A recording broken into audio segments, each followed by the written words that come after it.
Hello everyone. आज हम coupled oscillator के बारे में बात करेंगे।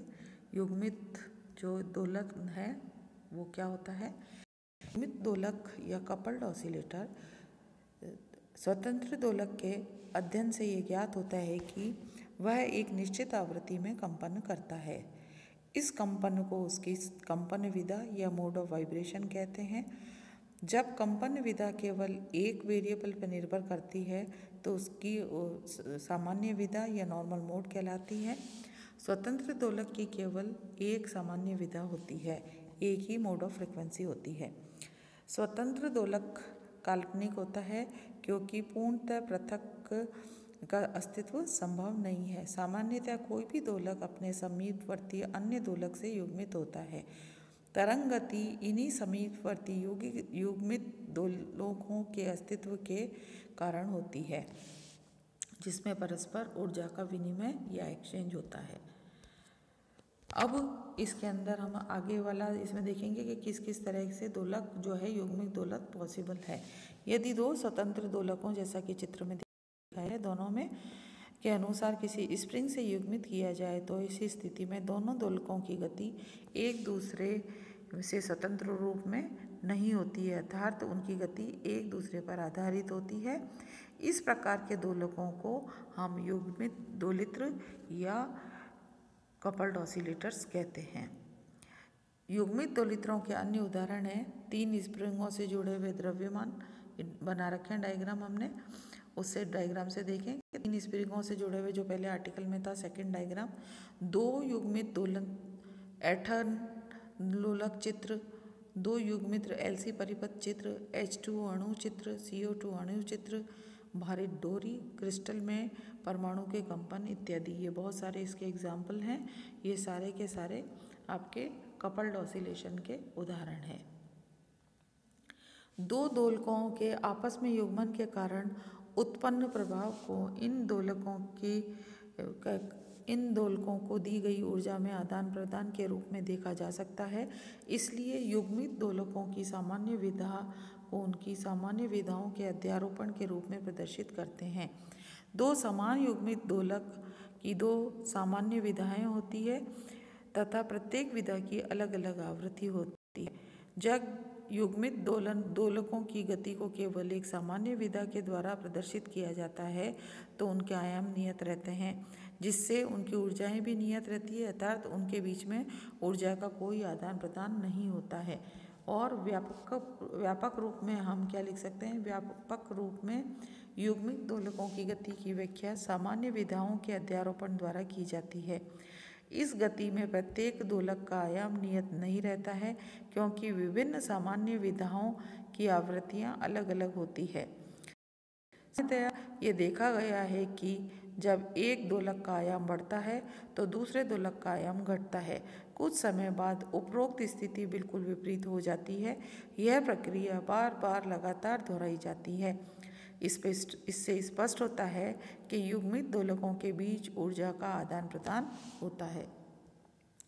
किसी अणु में उसके परमाणुओं के कंपन की गति युग्मित दोलकों के तुल्य होती है, क्योंकि अणु में विभिन्न परमाणु अपनी साम्य अवस्था के इधर उधर कंपन गति करते हैं। इस प्रकार प्रत्येक परमाणु का कंपन उसके पास के दूसरे परमाणुओं की कंपन गति को प्रभावित करता है।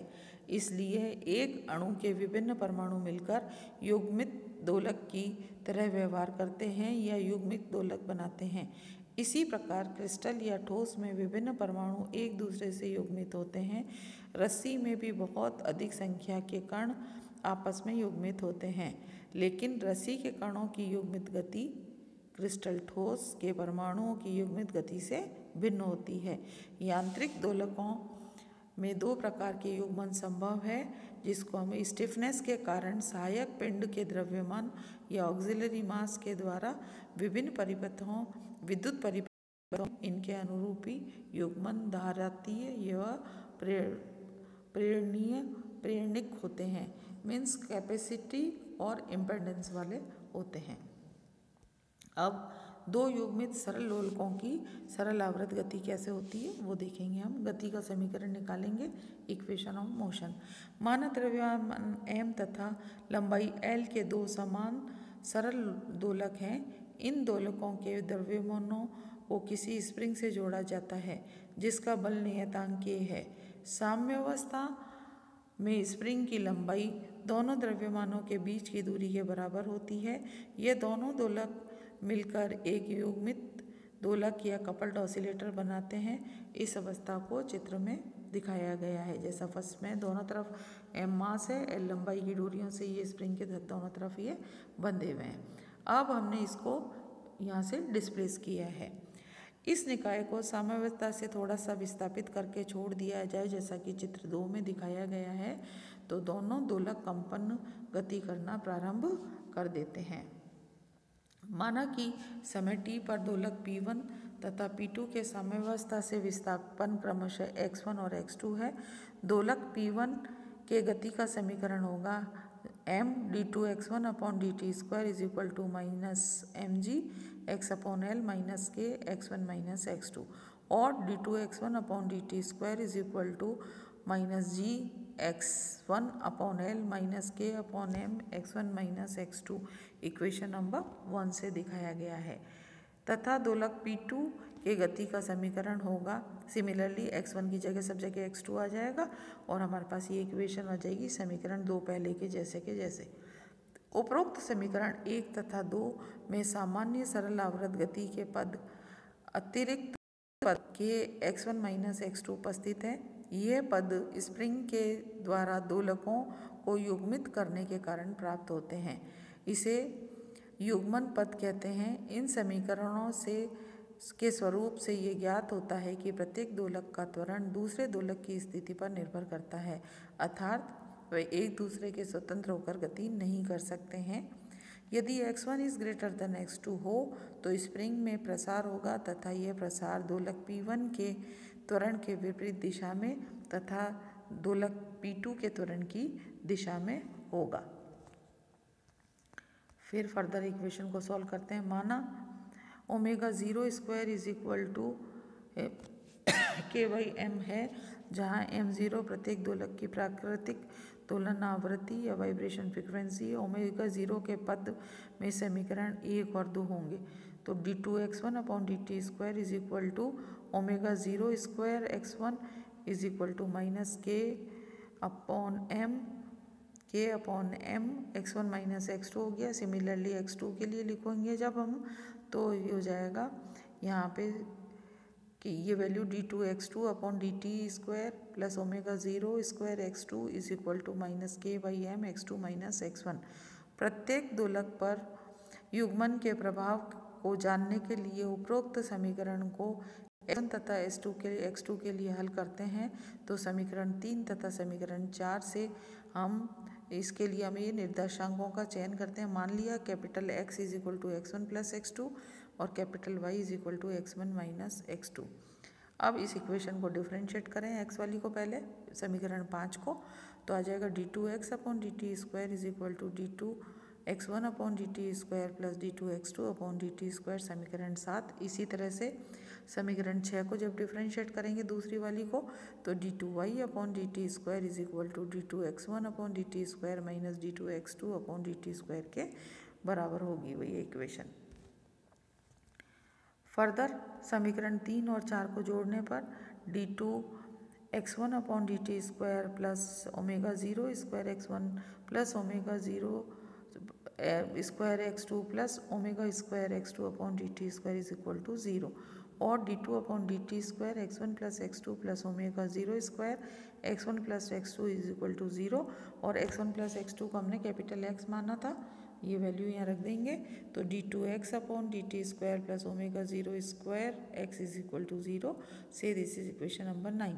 समीकरण 3 में से समीकरण 4 को घटाने पर d2x1 upon dt square plus omega 0 square x1 minus omega 0 square x2 minus d2x2 upon dt square is equal to minus k/m x1 minus x2 plus k/m x2 minus x1 और इसके अंदर इसको फर्दर सॉल्व किया तो d2 x1 minus x2 upon dt square plus omega 0 square x1 minus x2 plus 2k upon m x1 minus x2 is equal to 0।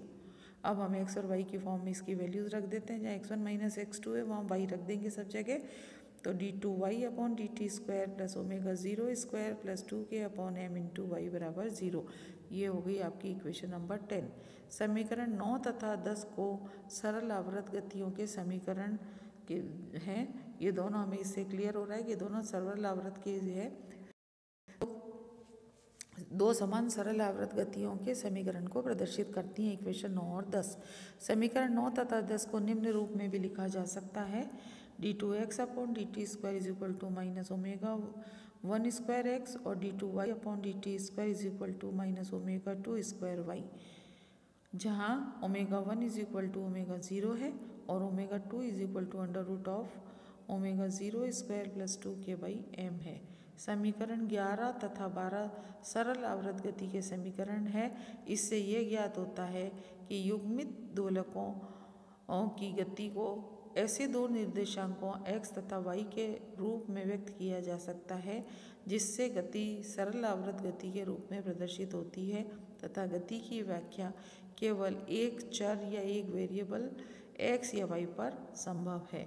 यदि सदैव y is equal to 0 हो तो हमारे पास हो गया x1 is equal to x2, तो गति का समीकरण होगा d2x upon dt square plus omega 0 square x is equal to 0।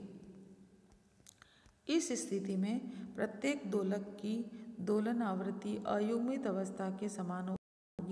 युग्मन का कोई प्रभाव नहीं होता है क्योंकि दोनों दोलक एक ही कला में होंगे। इस प्रकार की गति में स्प्रिंग की लंबाई में कोई परिवर्तन नहीं होगा, अर्थात स्प्रिंग सदैव अपनी प्राकृतिक लंबाई की अवस्था में ही रहेगी, जैसा कि चित्र में प्रदर्शित किया गया है। यदि x इज इक्वल टू 0 अर्थात यदि y इज इक्वल टू 0 अर्थात x इज, क्योंकि y हमने ये हो जाएगा x is equal to minus x2। अगर x की 0 है, क्योंकि x को माना था हमने x1 प्लस x2, तो अगर x 0 है तो x1 is equal to minus x2 हो तो गति का समीकरण होगा d2y upon dt square plus omega 0 square plus 2k/m into y is equal to 0। अब दोलकों की आवृत्ति पूर्व स्थिति से अधिक होगी क्योंकि दोनों दोलक एक दूसरे के विपरीत कला में होंगे, जिससे स्प्रिंग जो है हमारी या तो एक्सटेंड होगी या कंप्रेस होती जाएगी, या तो प्रसारित होगी या संकुचित होगी। इस स्थिति में युग्मन प्रभावित होता है, जैसा कि चित्र में दिखाया गया है।